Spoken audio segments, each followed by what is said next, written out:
user management សម្រាប់ GitHub អូខេចឹងមុនហ្នឹង record តែវាជាប់ស្លេងហ្នឹងហើយធ្វើ voice over ចឹងទៅអាចនឹងនិយាយពិបាកនិយាយគ្នាបន្តិចវាលឿនជាងអូខេខ្ញុំផ្លេចបើក terminal ចឹងអូខេ so ដំបូងយើងឆែកទៅលើ whole array តែយើងនឹងចូលនៅលើណាគេអូខេទៅវាបានជា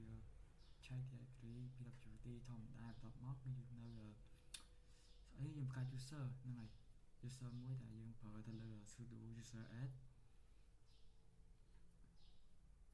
បន្ទាប់មកយើងចុងក្រោយគេនេះគឺជាដាក់ឈ្មោះអញ្ចឹងវាវិញច្បាស់យើងរត់ដាក់ឲ្យវាតាម requirement បន្ទាប់មក password របស់យើងអូខេបន្ទាប់មកខ្ញុំចង់ដាក់នៅ password សម្រាប់ user ថ្មីខ្ញុំចង់បង្កើតណា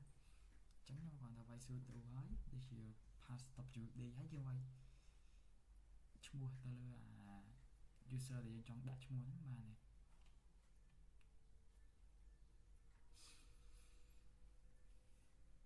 Okay, then we put the password.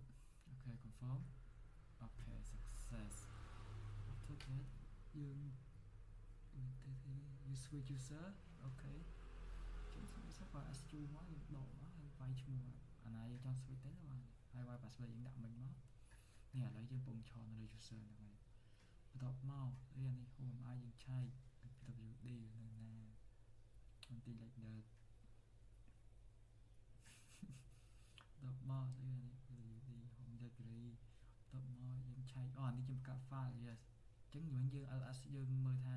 នឹង file អីអត់មានទេអញ្ចឹងយើងបង្កើតមួយមក KDF តបមកយើងដាក់ឈ្មោះ folder file យើងដែលខ្ញុំដាក់ឈ្មោះថា my folder list អូខេវា load មកនេះអញ្ចឹង list បង្កើតហើយយើងទៅណាទេ go to personal user previous អញ្ចឹងគ្រាន់ចុច log out មកវាទៅដើមវិញហើយអញ្ចឹង user ដើមវាមិនអូខេtrong gọi cáiគឺយើង show ទៅលើ user cat